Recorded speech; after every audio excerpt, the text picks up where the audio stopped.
Wherever you go, whatever you do, throw a little at it. Omax, Vest and Briefs.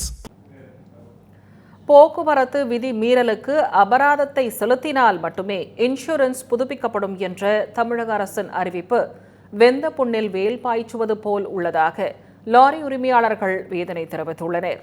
சேலத்தில் lorry உரிமையாளர்கள் சம்மேளனத்தின் மாநில தலைவர் தன்ராஜுடன் நமது செய்தியாளர் கண்ணன் நடத்திய கலந்துரையாடலை தற்போது காணலாம்.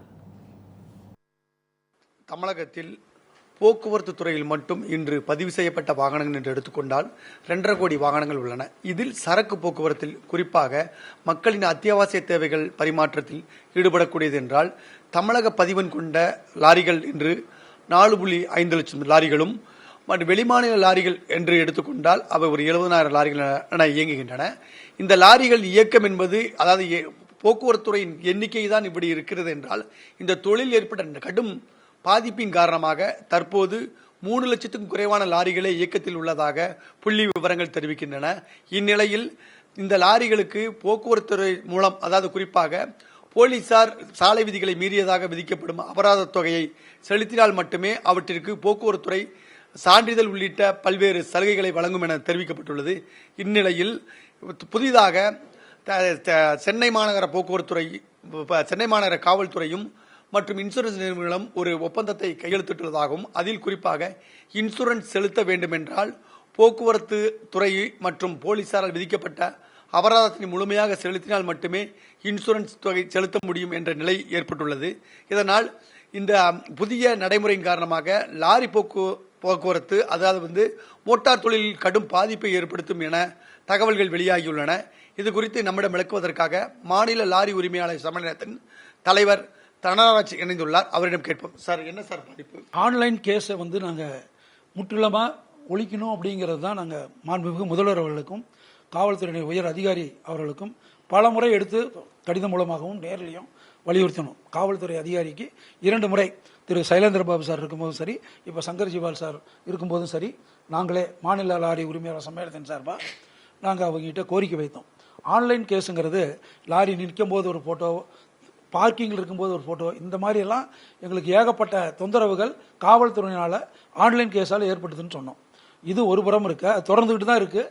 ஆனால் இப்போ சென்னை மாநகரத்தில் பொறுத்த வரைக்கும் நம்முடைய சென்னை மாநகரத்தினுடைய ஆணையர் திரு அருண் சார் அவரை பார்த்தோம்.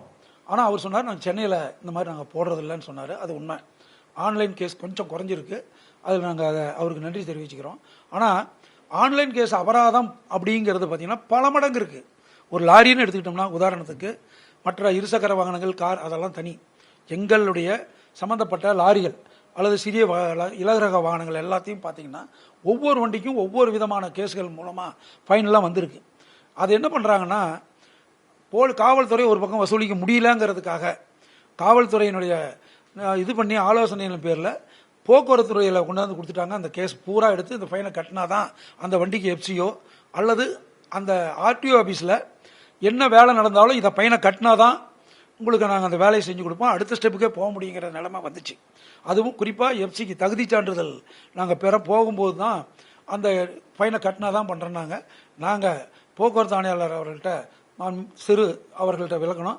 அது சரி, நீங்கள் 1 வருஷத்துக்குள்ளே அதாவது மற்ற வேலைகளுக்கு போகும்போது எஃப்சிக்கு மட்டும் இல்லை, மற்ற வேலைகளுக்கு எப்படியும் ட்ரான்ஸ்ஃபர் பண்ணுவோம், நேம் ட்ரான்ஸ்ஃபர் ஆகும், அந்த சமயத்திலேயாவது இல்லை ஃபைனான்ஸ் என்டார்ஸ் போடுவோம், என்டார்ஸ் கேன்சல் பண்ணுவோம், பர்மிட் போடுவோம், அந்த மாதிரி நேரத்தில் நீங்கள் செலுத்தினா போதும் அப்படின்னு சொல்லியிருந்தார். நாங்கள் இப்போ என்ன சொல்லியிருக்கிறோம்னா, போக்குவரத்து ஆணையாளர் புதுசாக வந்திருக்காங்க, மேடம் வந்திருக்காங்க, அவங்ககிட்டயே என்ன சொல்லியிருக்கிறோம் அப்படின்னா, நாங்கள் ஆன்லைன் அமௌண்ட்டை செலுத்திடுறோம். ஆனால் நம்முடைய அண்டை மாநிலமான கர்நாடகாவில் பார்த்தீங்கன்னா போன வருஷம் ஒரு குறிப்பிட்ட நாள் கால அவகாசம் கொடுத்து 50%, அதாவது போக்குவரத்து துறையால் போடப்பட்ட கேஸுகளுக்கு எல்லாமே 50% தள்ளுபடி கொடுத்து அவங்க ஒரு குறிப்பிட்ட காலம் கொடுத்து வசூல் பண்ணாங்க.